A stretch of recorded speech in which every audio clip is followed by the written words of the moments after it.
Welcome back to Econ 103 Microeconomics. In this video, we're going to be taking a look at firms and their employees. This is going to be I don't want to say short, but a shorter video where we're going to work through a series of problem sets, have about 5 or 6 problems altogether for us to work through, some examples. These are the common examples from our D2L quizzes, the ones that typically we have the most trouble with, that also really reinforce and concrete some of the main points, some of the main skills from this chapter. So let's go jump over and have a look and start working through some of these examples. Okay, so in the first example here, we have Thomas. Thomas is earning $15 an hour with his current job, working 40 hours a week. We're going to say that he loves his job and puts in his maximum effort. He has no cost of this effort. There's no disutility. There's also no utility. Although he loves his job, there's no benefit that he's receiving above his wage. Oh, actually, sorry, I lied. I should keep reading before I start making extra statements. In fact, Thomas earns extra utility worth $2 an hour from the commodity. So, okay, Thomas is getting extra benefit from just being there. If he loses this job, Thomas has two choices. Either he is able to be self-employed, which earns him $12 an hour for 36 hours a week, or, oh, sorry, again, need to finish reading. Let's follow along, which earns him $12 an hour for 36 hours a week of work, but also gives him disutility equivalent to $2 per hour. Or he can be unemployed and receive the unemployment benefit of £150 per week. Thomas is expected to be able to find another job similar to his current one in 24 weeks. Read the following statements and select the one or ones which would result in an increase in the employment rent. Okay, we really can work through the majority of these without doing much more than there is. But you know what? We're here to learn, to figure out what exactly is happening, and we really want to get across this idea of employment rent or economic rent. That is, in this case here, what is the extra benefit that I get from being in the choice that I am? In this case, we're going to presume it's his current job over the next best alternative. One of the initial problems here, though, is that we have, sure, our current choice to work, and if we're working, we're doing 15 an hour for 40 hours a week, but we have alternatives. And in this case here, our alternatives are being, I'm just going to abbreviate that to self-employed, or alternatively to be unemployed. So two options available to Thomas. The issue is that right off the start, we actually don't know which of these is the next best alternative. Maybe self-employed gives a higher overall payoff. Maybe unemployed gives the higher overall payoff. We need to work that out. So, okay, to work that out, what we need to know is what is the net benefit? What is the net benefit of working? And this is going to be, hey, the net benefit, that is going to be the explicit benefit, so the $15 an hour times the 40 hours a week, as well as the implicit benefit, that's the utility, the opportunity cost, that side that Thomas is getting from working. And in this case, we said, hey, Thomas gets extra utility from working. So let's go work through all this. What we also want to do as we carry on is take a look that when we start talking about unemployment, we are starting to introduce things in terms of weeks instead of in terms of hours. Everything else is a wage or an amount of time per hour, but unemployment is in terms of weeks. So just a little catch with that, we'll need to make sure that when we actually work through this, we put everything in terms of the same unit of time, either everything in terms of hours or everything in terms of weeks. Okay, let's go look at the setup. Okay, so there's a few options to work through this. Like I said, we need to be aware of this per week side of things. What I also want to bring our attention to is the fact that the hours per week that we work are different depending on the employment that we have. So that is whether he is working for another firm or whether he is self-employed. We can work through this just as it is by just taking a look at, hey, this is what the values are. But if we want to take a look at this over Thomas's time horizon, which I'm going to presume his time horizon is 24 weeks, it'd be going to be better just to convert everything into weeks. So let's take a look at that. So starting off, what is it going to be if what does Thomas get? So if Thomas works, earns, I'm just going to say this is $15 just because being a Canadian, am more used to writing the dollar symbol than the pound symbol. So $15 an hour times 40 hours a week. Thomas is also getting this positive utility of $2 an hour times 40 hours a week. So hey, we can rewrite that as 15 plus 2 times our 40 hours per week. This would be our wage minus our cost. In this case, our cost is -2 because it's a benefit. So a negative cost is a benefit. This is going to give us our weekly benefit altogether. So working that out, what do we get? We get 17 times 40. We get $680 per week as his working benefit. If we take a look at this over this presumed time horizon of 24 weeks, so that would be 680 times the 24 weeks, then we get that altogether the benefit from working is 16,320. So keep in mind, this is his economic benefit. It's both the explicit and the implicit over this 24-week period. Okay, the alternative, of course, is that he could be self-employed. Well, if he is self-employed, what do we end up getting here? Thomas has two choices. He can be self-employed, which earns him $12 an hour. Okay, so getting $12 an hour, but only working 36 hours a week. What else do we have, though? There is a disutility equivalent to $2 an hour. So in this case here, we're no longer loving the work. This is now negative. So we have this disutility of 2. Again, this is our wage. This is our cost of effort. So if we go W minus C, and then times our amount of work, so times 36 hours, we're going to get 12 minus 2. In this case here, it should enter in as a disutility of work. That's what the equation, that's what the function assumes, is that there's a disutility of work. So we just bring it in as it is, times 36. This means that we're getting $360 per week. Or if we're looking at it over this 24-week period, being self-employed gives us a benefit of $8,640. Of course, we have our final option. Our final option, of course, is that Thomas is just unemployed. If Thomas is unemployed, we already have it in terms of weeks, so we don't need to play around with that. And we just have that Thomas is earning $150 per week, and then over 24 weeks, so times 24, and Thomas is earning 3,600. Great. Well, what is Thomas's next best alternative then?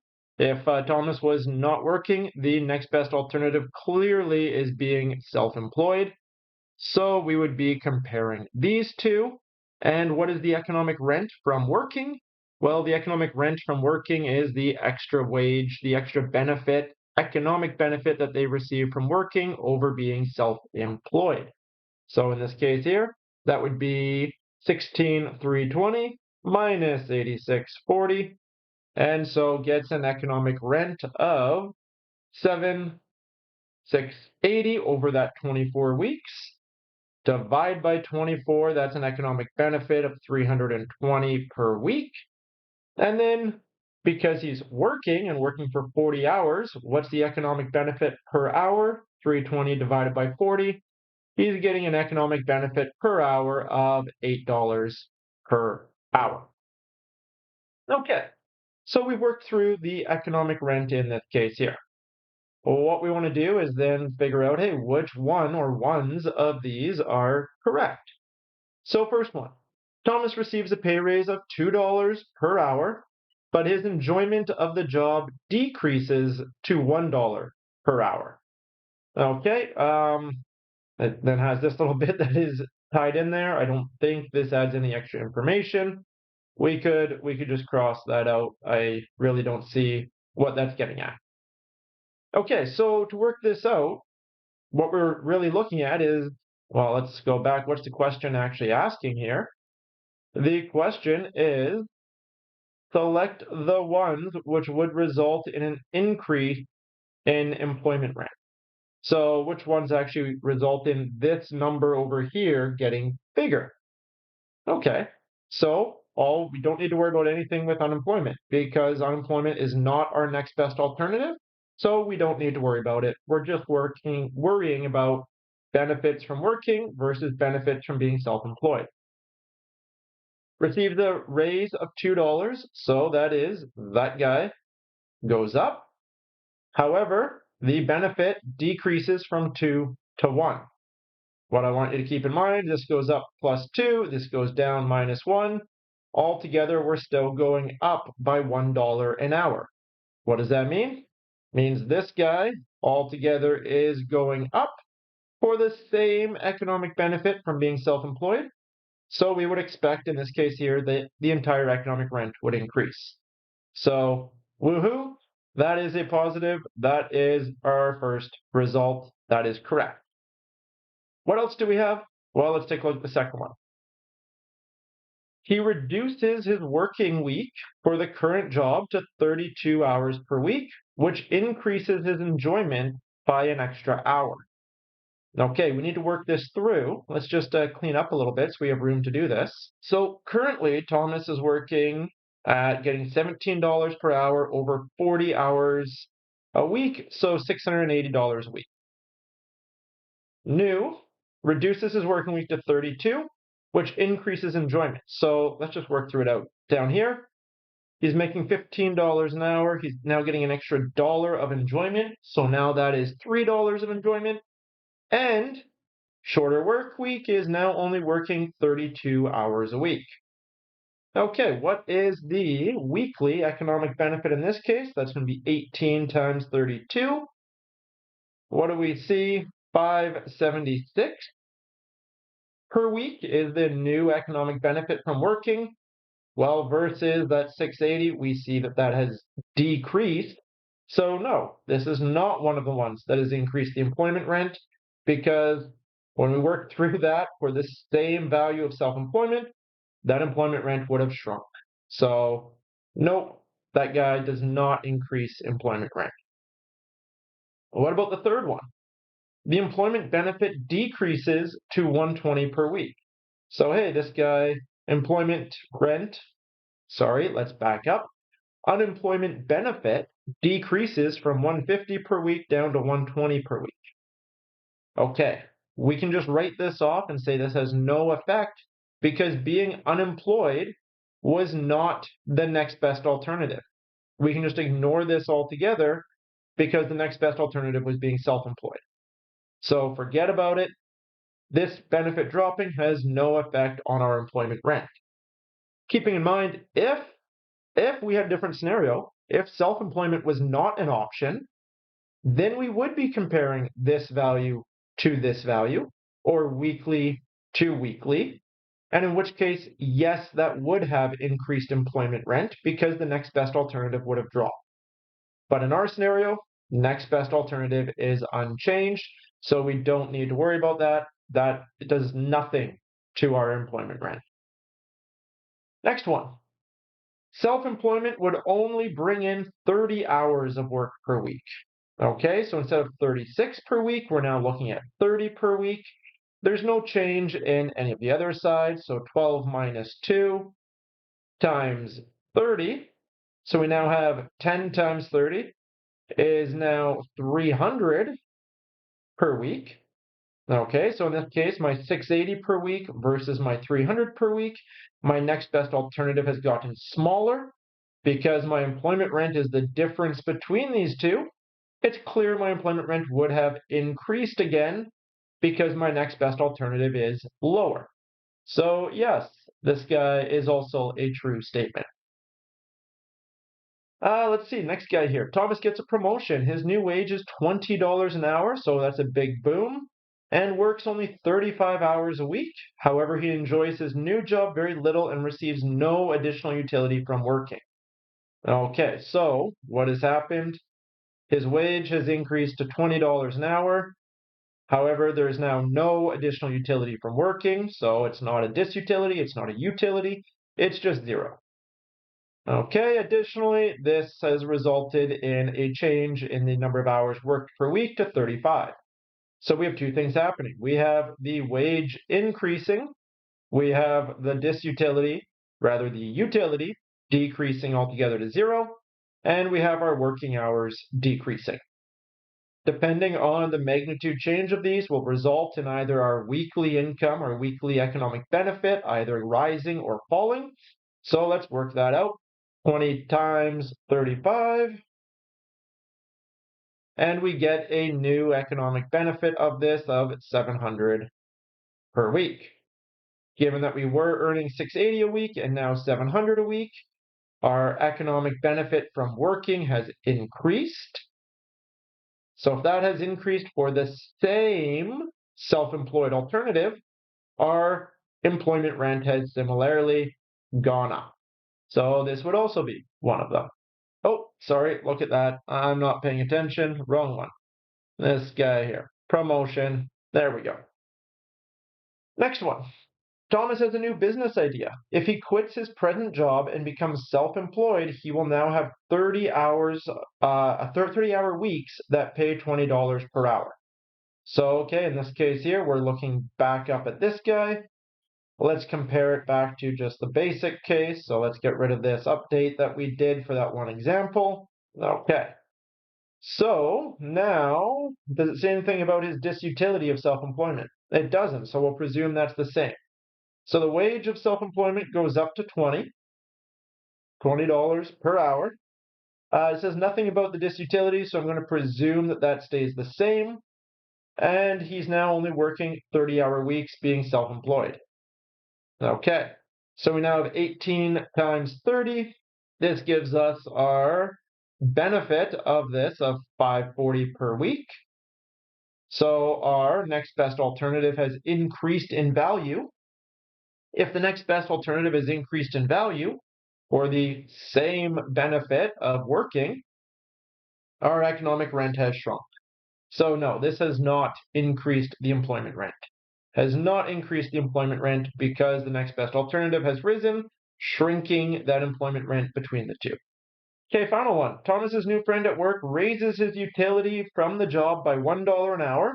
Okay, so in this case, let's erase these arrows so we can restart looking at it. We have increased our utility on the job by +1. The workplace is now also significantly more productive, so Thomas only has to work 35 hours per week. So two changes happening, one increase, one decrease. We want to know which one wins out for the overall net benefit per week. And to work that out, we now get 15 plus 3 times, we're decreasing our number of hours to 35. So what's 18 times 35? That yields for us a new net benefit of 630 hours per week.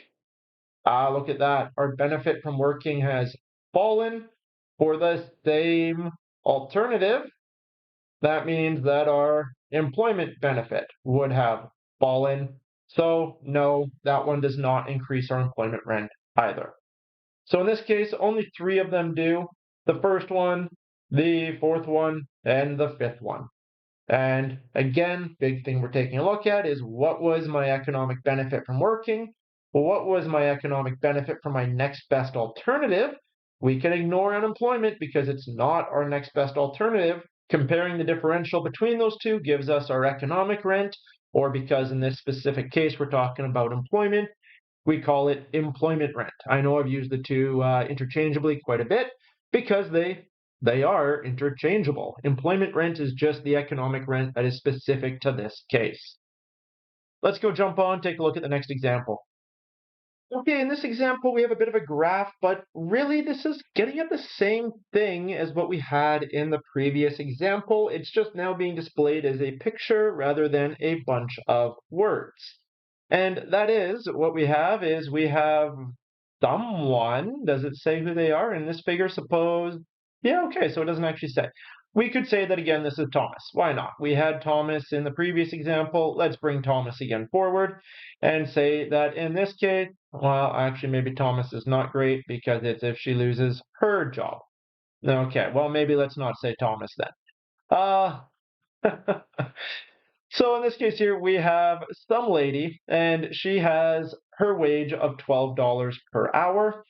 In this case, she has a disutility of effort of $2.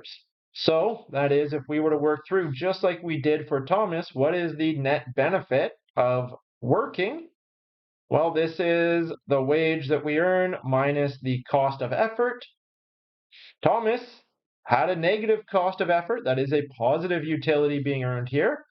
This is our typical, more presumed case, which is we have our wage and we have a true cost of effort, and that there is our disutility. So 2, meaning that our net benefit altogether per hour would be $10 per hour. In this case, her time horizon, her planning horizon is for 35-hour weeks, 44 weeks altogether. So that is for 1540 hours. So for 35 hours a week, sorry, I don't know why I did equals. Let's try that again. Times a 35-hour week. And so we get 10 times 35 is a weekly benefit of $350. Then again, if we were to do that over the 44 weeks, well, 350 times 44, let's try that again, times 44, gives us that benefit over that entire horizon of 15,400. Okay. The next best alternative then is being unemployed. And we are saying, what do we say here? We say, suppose the unemployment benefits of $6 per hour are introduced. So the next best alternative of being unemployed, what do they receive? Well, she receives her unemployment benefit and plus any utility that she gains from being unemployed. Now, again, in this case here, we presume there is a disutility of work. We presume there is a positive utility of unemployment. They can be the opposite of that presumption. Like with Thomas, if we are actually getting benefits from work, then that's a negative cost. If we have a negative social effect of unemployment that is disutility to us, well, then this enters as a negative in that case there. But the base presumption is that we have disutility from work and utility from being unemployed. You know, you get to sleep in and stuff. Okay. In this case here, unemployment benefits of $6 per hour are introduced, and expected duration of unemployment is the 44 weeks. So $6 per hour, we'll presume that that is equivalent to $35. Sorry, 35 hours. Doesn't say anything about utility or disutility, so we just get $6 plus 0 all over that 35. And 6 times 35 gives us a unemployment benefit of $210 per week over those 44 weeks, gives us 9,240. That means altogether right now our employment rent, so our employment rent is going to be 15,400 divided by 9240. I'm sorry, I'm out of it today. 15,400 minus 9,240. So that is over that entire period, we're getting employment rent of 6,160.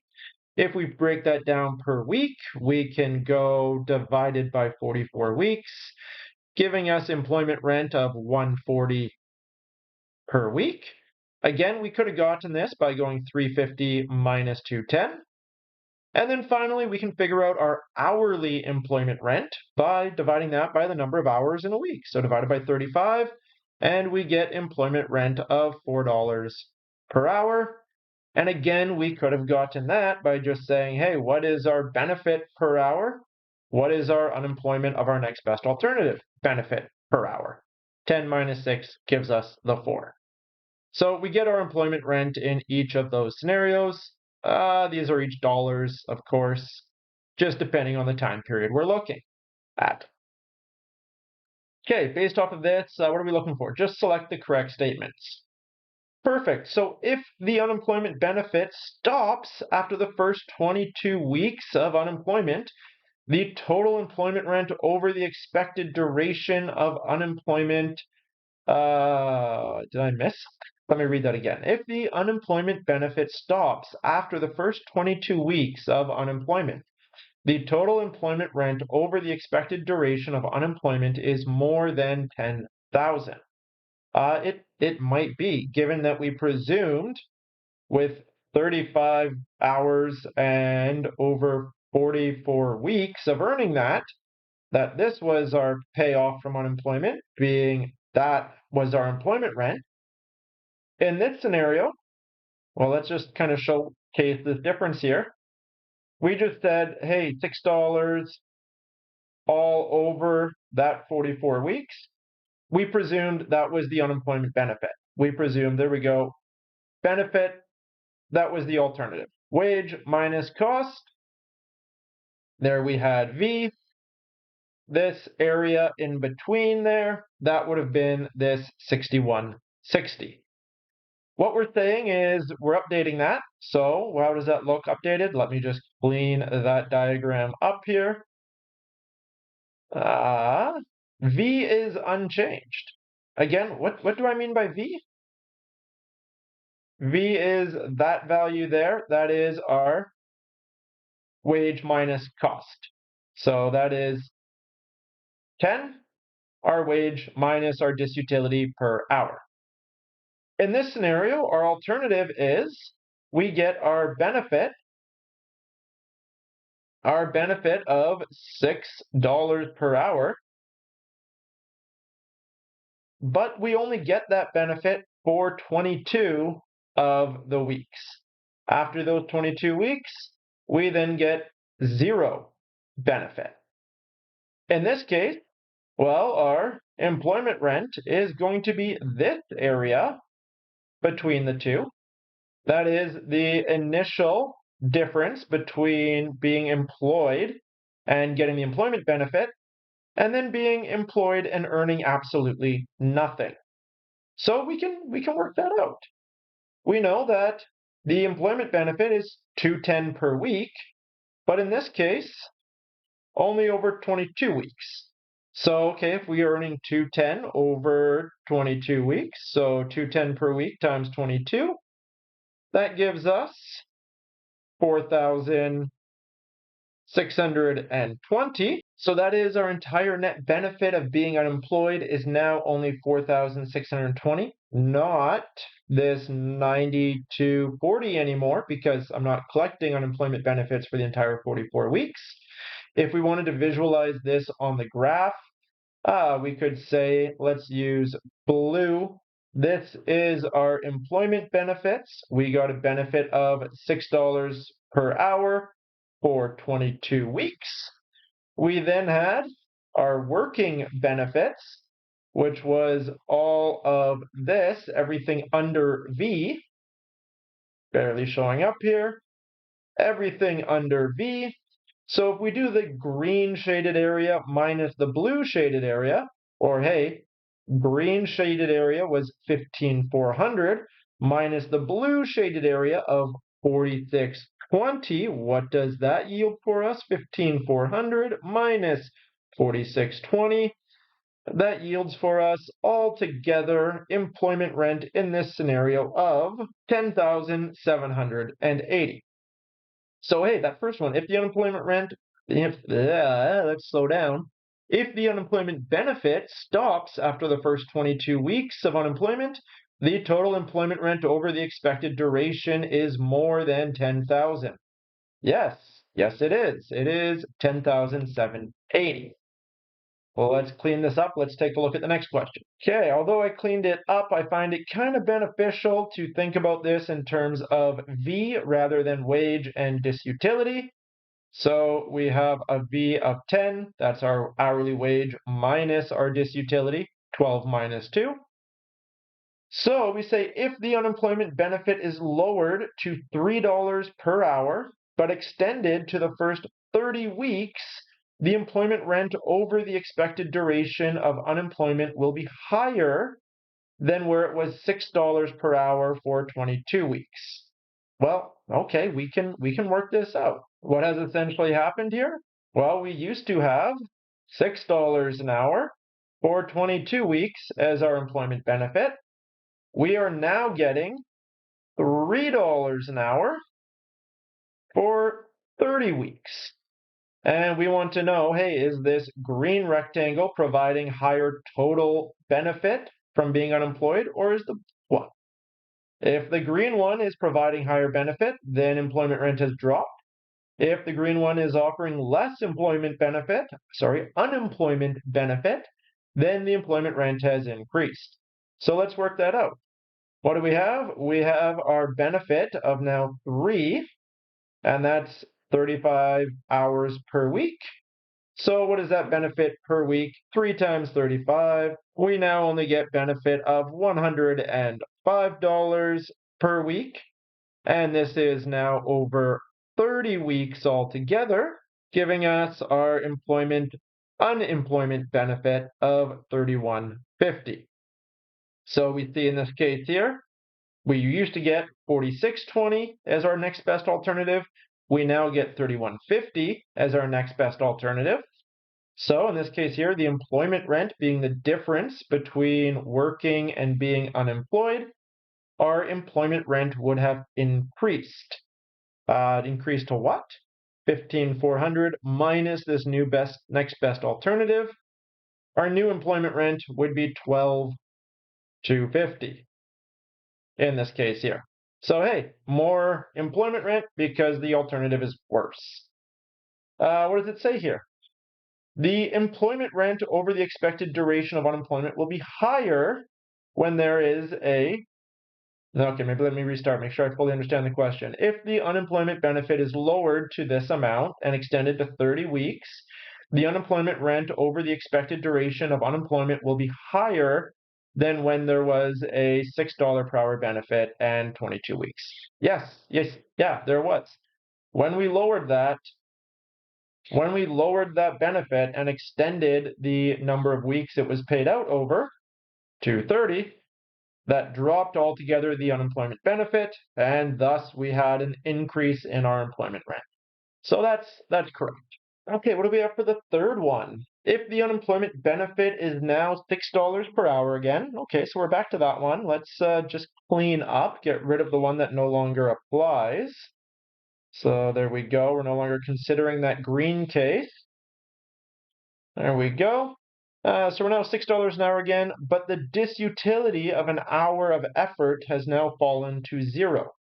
The employment rent per hour will be $6 per hour while the benefit is received and $7 per hour thereafter. Okay, so what exactly is happening? In this case here, we've had a change of V. So up here in the top, again, let's say that V is W minus C. Let's be a little bit less sloppy there. Come on, Keith. V equals W minus C. There we go. We have our wage staying the same, but we said, hey, the disutility of an hour of effort has fallen to 0. So our disutility is now 0. So V is now 12, which is just one and the same as our wage. Great. At first, so let's update our diagram. There we go. If we update our diagram, we now just get right there, right along that initial wage line. This is also our V. We then get our employment benefit. So our employment benefit is B of 6 And we earned that for, I'm presuming, the 22 weeks, and then 0 thereafter. Okay, that's what we're comparing here. Benefit of 6, and in this case here, we earn this for the full 44 week. However, we only get this for 22 of the week. Okay. The employment rent per hour will be $6 per hour while the benefits received. Hey, yeah, that'll be true. Why is that true? Well, the benefit per hour is the difference between V and B plus A. A is 0, so, right, we said, hey, when V was 10 and we were getting $6, we said our employment rent per hour was 4, the difference between those two. So here, the difference between V of 12 and benefit of 6, yet we are getting employment rent per hour will be $6 per hour while the benefit is received, and $7 per hour thereafter. No, not quite, because thereafter we are earning 0, so our employment rent per hour thereafter would be that full $12 per hour, because the next best alternative is 0. So no, this guy's not a true statement, because this last part here about and $7 per hour thereafter, that is. Okay, finally, if the expected duration of unemployment increased to 55 weeks, then the employment rent would be equal to 7,700. Okay, well, what would that be? Have to keep in mind that in this we played a lot around with, hey, we have unemployment benefit only for 22 weeks, only for 22 weeks, or hey, only for 30 weeks. But in each of these, we're going right back to the main question. And right back in the main question, it just says, suppose we have unemployment benefits of $6 per hour. Doesn't say how many weeks. So just like how we first started, which was, hey, we could work and get $350 per week over, what did we start off presuming? 44 weeks. $350 per week over 44 weeks gives me this total employment benefit. Or unemployment, $210 per week all over 44 weeks gave us $9,240 unemployment benefit. This difference giving us our employment rent of $61.60. Okay, what it's saying is essentially in this case here, we're just updating this to say, hey, what if we earned this $350 over 55 weeks now? So what's $350 per week times 55 weeks? That is now from our employment, we're getting benefit of $19,250. If we earn this unemployment benefit, and this is similarly over 55 weeks, well, 210 times 55 gives us 11,550. What is our new employment rent over this period of time? Well, we have our benefit from working minus the benefit from the next best alternative, so 19,250 minus 11,550, and that gives us employment rent of 7,700. So what was the question? If the expected duration of unemployment increased to 55 weeks, so that's what we did. We looked at the new time horizon. Then the employment rent would be equal to 7,700. Check. That is exactly what we just figured out here. So there we go. That is what we would have in that scenario. What I want to do is one more quick thing using this information above and beyond what is displayed here. And that is, we have all of this. We have, hey, there is unemployment benefits of $6 per hour. You would expect to be unemployed for 44 weeks. And we have our hourly wage of $2, an hourly wage of $12 and a disutility of 2. Let's suppose, despite the fact that we have 44 weeks of expected unemployment, let's just scroll down. Let's throw in that altogether, this isn't from the question, this is just entirely made up. Let's suppose that altogether we have, just like in that last one, we have a time horizon of 55 weeks. And we expect that, hey, when, after this expected duration of unemployment, we would expect her to be able to find a new job at the equivalent wage of $12 an hour and disutility of 12. So that is, right, she has her wage of 12, she has her disutility of 2, she has a unemployment benefit of 6, which she earns over the entire 44 weeks of unemployment, and we're saying that there is no utility or disutility from being unemployed, so just 0. What I can then ask is, what is this woman's reservation wage? What would be that wage such that she is indifferent between working at that reservation wage and taking that next best alternative of being unemployed for 44 weeks and then working at a new job thereafter?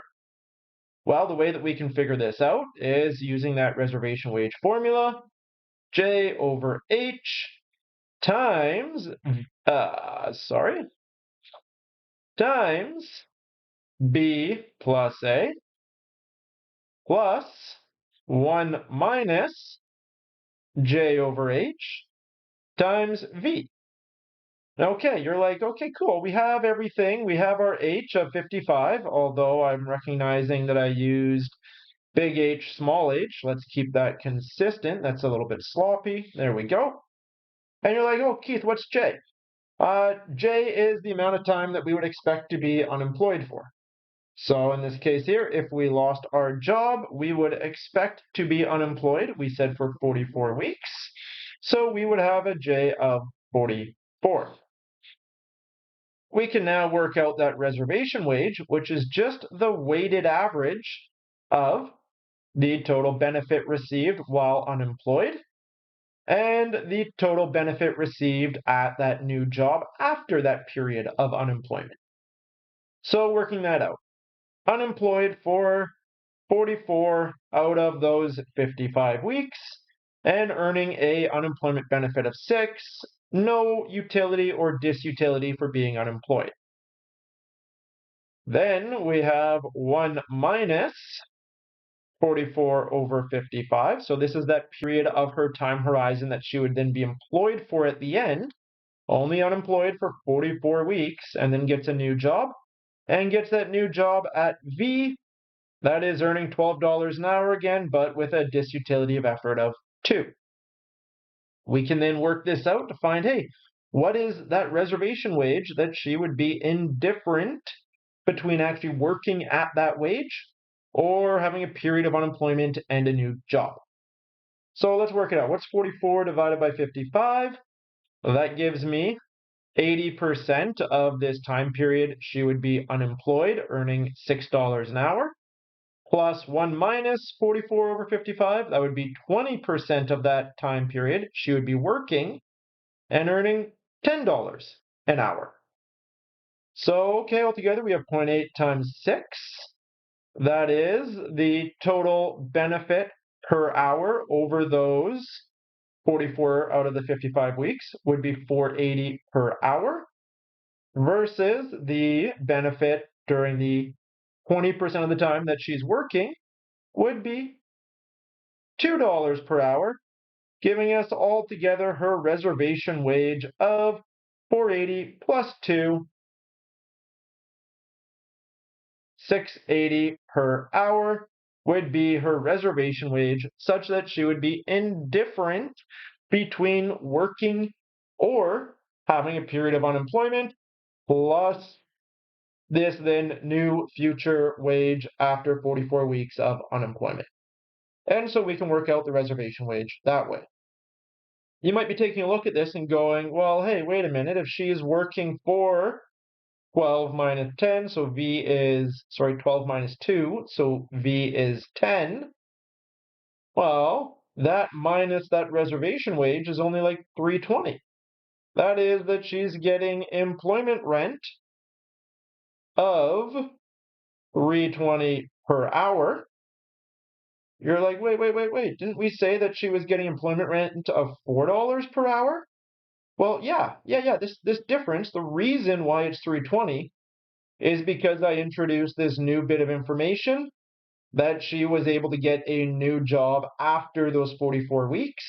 And that new job after those 44 weeks is at this rate here. Alternatively, had she not been able to get this, we would have just had the reservation wage equal to her next best alternative, which would have just been being unemployed. And she would have been unemployed for that entirety of her time horizon.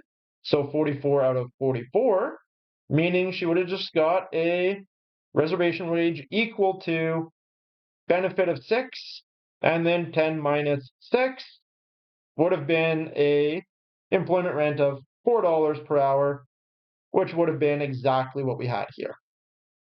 So because we included this option for her to be able to be employed after the 44 weeks of unemployment, her employment rent per hour has fallen because there's now this option.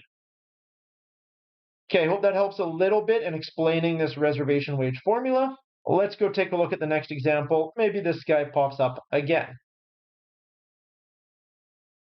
Okay, here we have Bent. Bent works 35 hours a week at his current job and is getting paid $17 an hour. Has a disutility of work of $5 per hour. Okay, let's write this down. So wage is 17. Cost, we have a disutility of 5 and is working 35 hours per week. So we have W minus C times 35, 17 minus 5, that is 12 times 35. That yields for us, what's his employment benefit per week? 12 times 35, $420 per week. Great. $420 per week. There we go. Okay. If he loses his current job, he gets unemployment benefits of $500 per week. So, okay, the alternative is to be unemployed. And if he's unemployed, he gets $500 per week.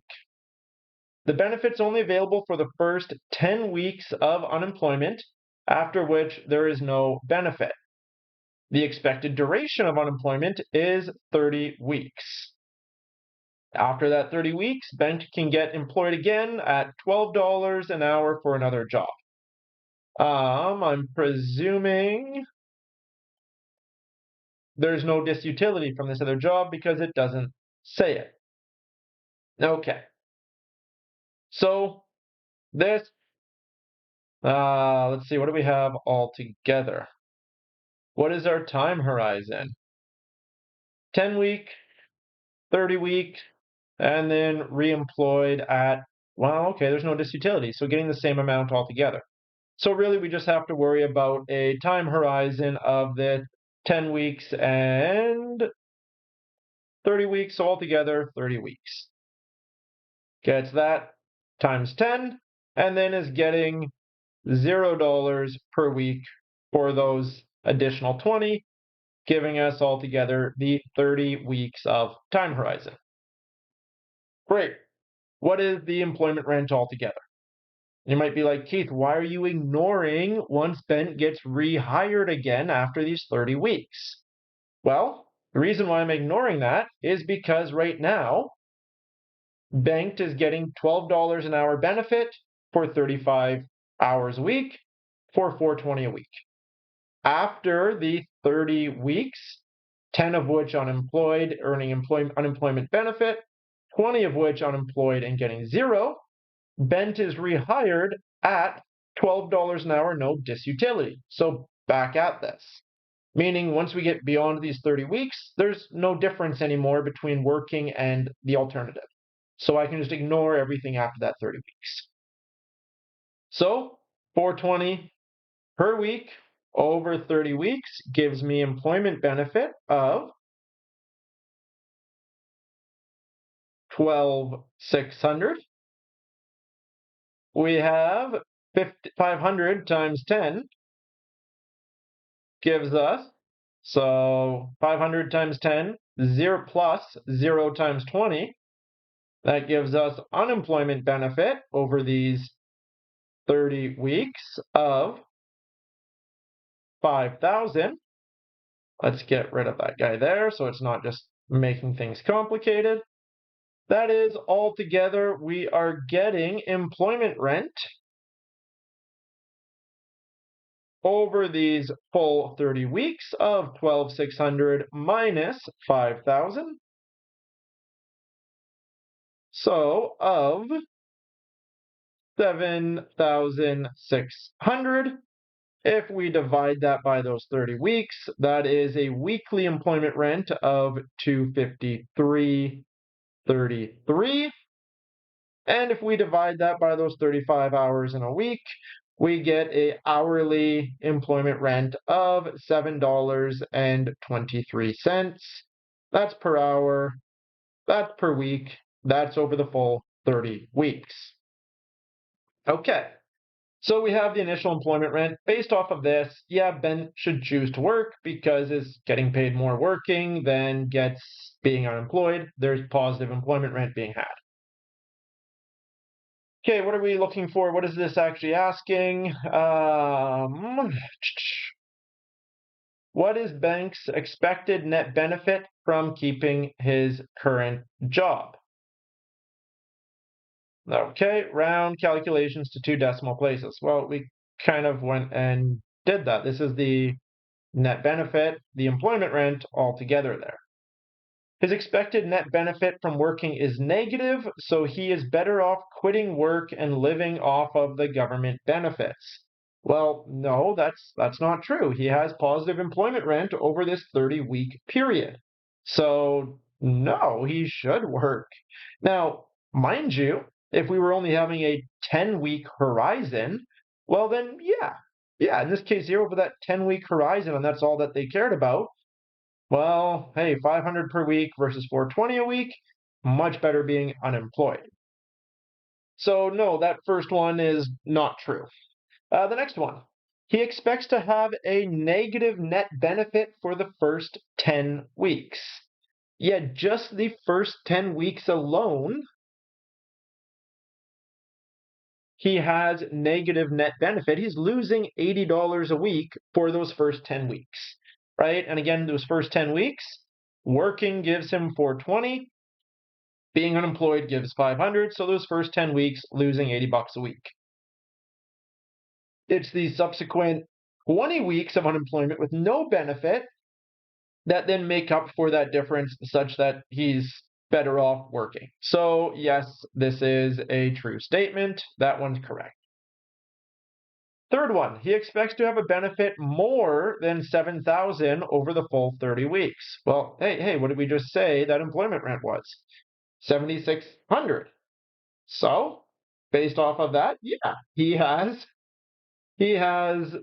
positive. You're expecting a benefit more than 7,000 over the full 30 weeks. So let's check that one off as well. If the unemployment benefit was extended to 25 weeks, then Bengt would be better quitting. Well, we can work that through. Over our horizon of 30 weeks, we would just update these numbers. So instead is getting 500 per week for 25 weeks, and then is getting 0 per week for the remaining 5 weeks. What is that? 500 times 25 is earning 12,500, is earning 0. So altogether, the benefit of that 12,500 is the benefit of being unemployed. The benefit of working is 12,600 for 20 times 30. So in this case here, that is close, but Bent is just a little bit better off working. That is, Bent is now getting employment rent over that 30-week period of only $100. So there's still positive employment rent, so Bent is still better off working, is not better off quitting. Okay, finally, the fourth one, if Bent had to work 30 hours per week instead, he would be better off quitting. So, okay, in this case here, let's just backtrack. We're not changing the period of unemployment benefit, so let's get rid of this guy. So that is, we're still at getting $5,000 of benefit from being unemployed. The difference is we are now only working 30-hour weeks. Still $12 benefit, 17 minus 5, but we're now looking at 12 times 35, which is going to yield for us 12 times, getting excited, getting ahead of myself, 12 times 30, we're only working 30-hour weeks now. 12 times 30 is now giving us only $360 per week. Well, if we're doing $360 per week all over those 30 weeks, that is giving us $10,800 of employment benefit versus $5,000 of unemployment benefit. The difference between those two, we're still better off working. In this case, we're getting employment rent of $10,800 minus $5,000, $5,800. We still have positive employment rent, still have positive economic rent. Do the thing that gives you positive rent, so be employed. So if Bent had to work 30 hours per week instead, he would be better off quitting. Nope, would still be better off working at 30 hours per week because it's still earning positive employment rent. Okay, that covers off that one. Another one with employment rent. Let's go jump over, take a look at the next one. I believe we have 2 more left to cover off. Okay, this one looks a lot less involved. Let's see what we have here. Of the following employment situations, select the one or ones where the employment rent would be high.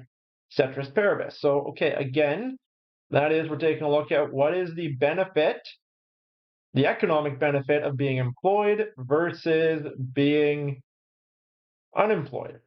The economic benefit of being employed is going to be your wage minus your disutility of effort times your hours times the number of weeks in your time horizon. The unemployment benefit is going to be the benefit you receive plus any disutility that you get from being unemployed times those hours and then times the weeks that you get that unemployment benefit from. I'll do weeks unemployed because you might not actually get this unemployment benefit for your full time period. So it might be different than these weeks up here. Okay, so in a job provides many benefits such as housing and medical insurance. Okay, all of these benefits, these make you really like the job a lot more. This is essentially part of your compensation package. 2 ways to think about this. That is, either it can be thought of as a higher wage, or this is offsetting some of your other kind of how you feel about the job. That is, it is resulting in a lower disutility of employment, so a lower C. However you think about that altogether, the total employment benefit is rising for a fixed unemployment benefit. So in this case here, that would result in a higher employment rent. So yes, that one would kind of satisfy our condition, what we're looking for here. Our next one, in an economic boom, when the ratio of job seekers to vacancies is low. Okay, so in this case here, the ratio of job seekers to vacancies is low. That is, we have very, very few vacancies. Economic boom, job seekers to vacancies is low. Yes, okay, so we don't have very many people seeking a job versus those jobs available. You can get a job pretty easily is what this is getting at. So if you can get a job pretty easily, then you're not going to be unemployed for very many weeks, right? You lose your job, you become unemployed instead of having that, hey, it takes you 44 weeks to find a new job. Now, because it's an economic boom and they're desperate for people, it only takes you 10 weeks to find a new job. So, because of that, you're not unemployed for very long. You then get your new job, your new employment. So, the result of that is you're going to have less unemployment. You're going to have less employment rent. And maybe let's see this in a graph. Maybe we can visualize it a bit better this way. Okay. So in this case, let's go and presume that we have our value of V. There we go. There's your value of V. And we'll say that here is your benefit. And there you go. Initially, to start off, we have, like I was saying, 44 weeks of unemployment. So, okay, initially, your employment rent is the difference between your working benefit from your unemployment benefit over these 44 weeks. So, this whole area here, this is your employment rent. But let's say we have this whole economic boom, the ratio of job seekers to vacancies is low, so it's really easy to find a job. Instead of taking 44 weeks, it now only takes 10. What does that do? Well, it means that you are only earning this unemployment benefit for 10 weeks, and then you're back up working again.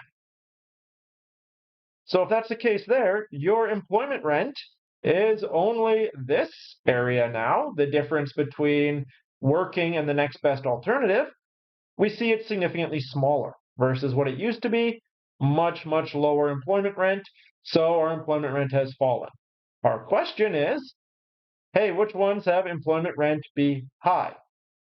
We just said employment rent would be low. So, okay, this one's not true.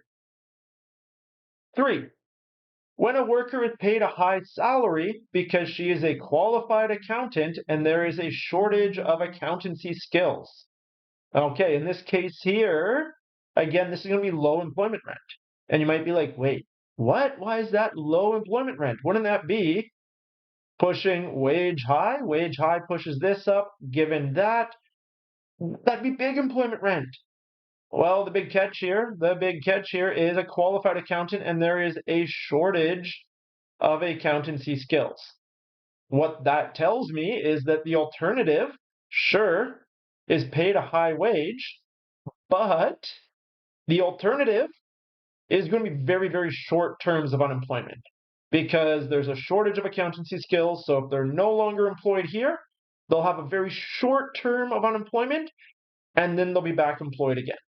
It's going to be essentially just like this case we just looked at, lower employment rent as a result.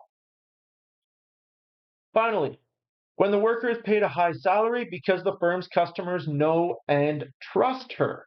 Well, in this case here, this you might be like, wait, this is kind of like the same thing. Like, hey, they're paid a high salary because they're a good employee.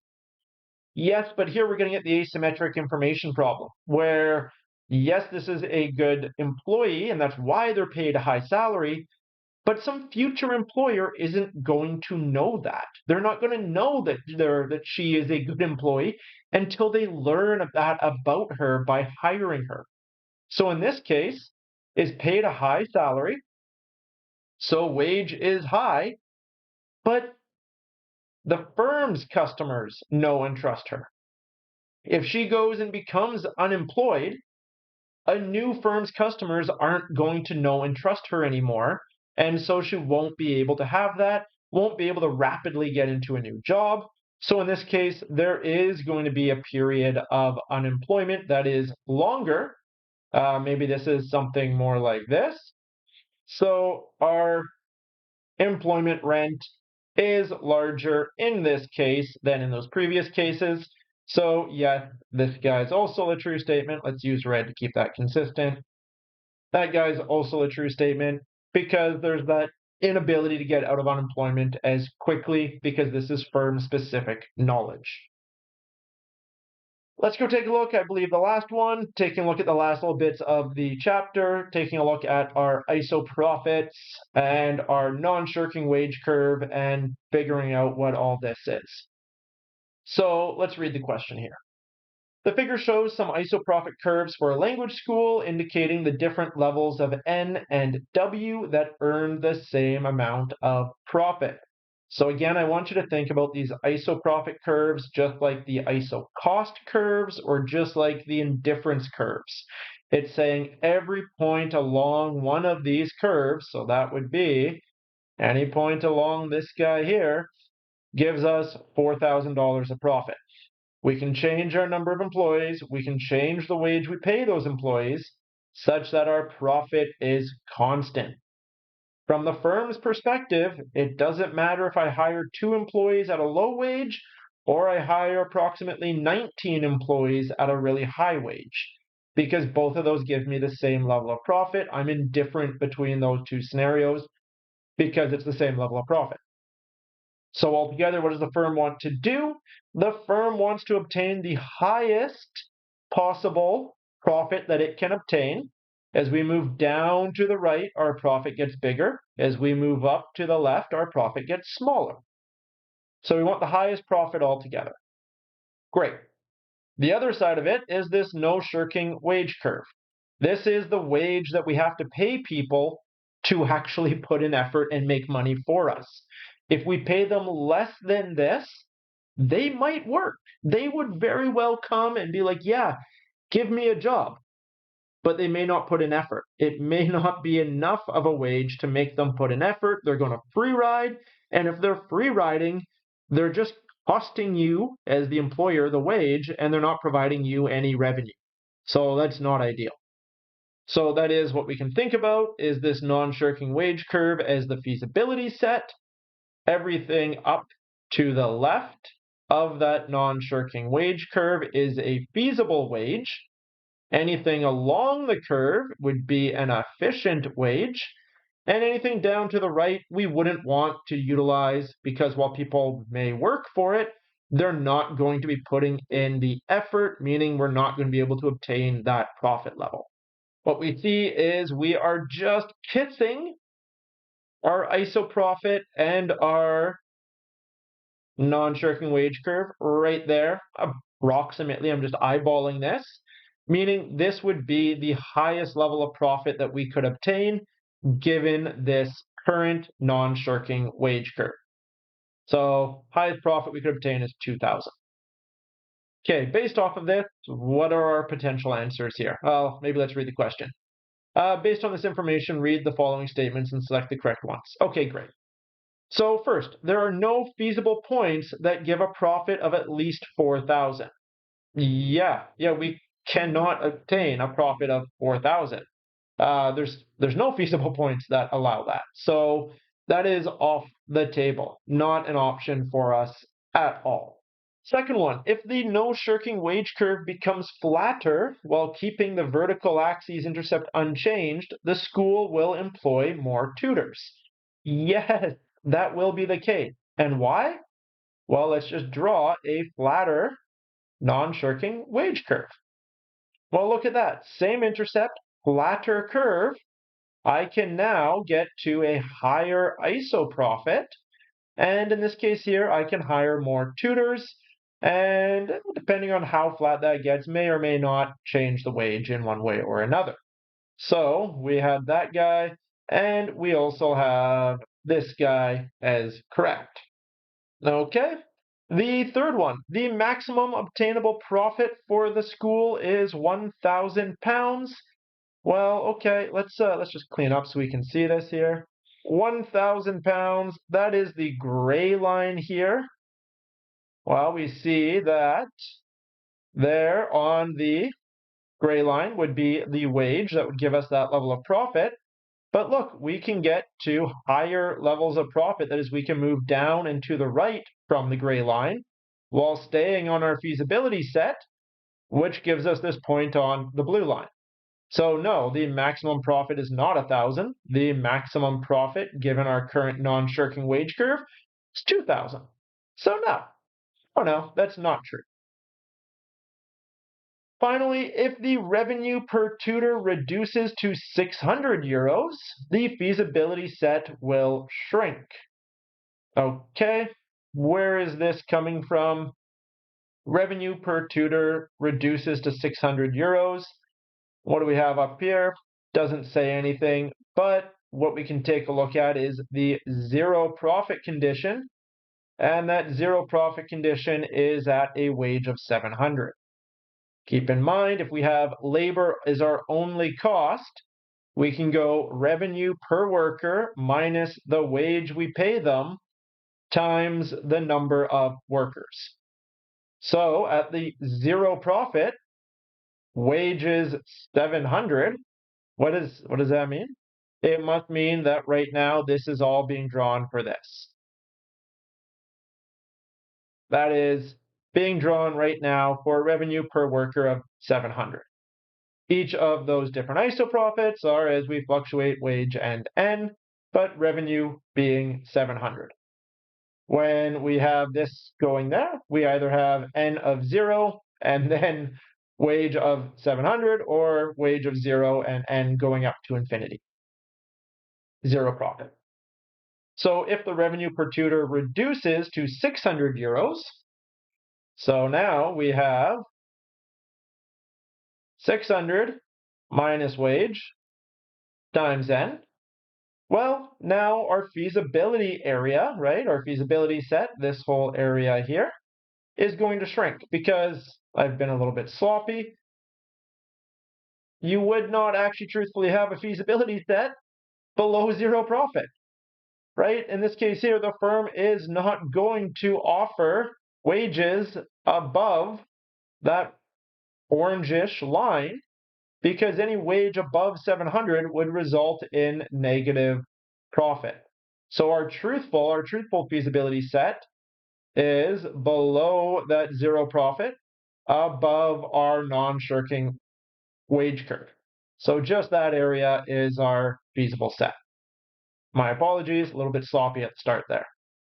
Okay, what happens if our total revenue per tutor reduces to 600?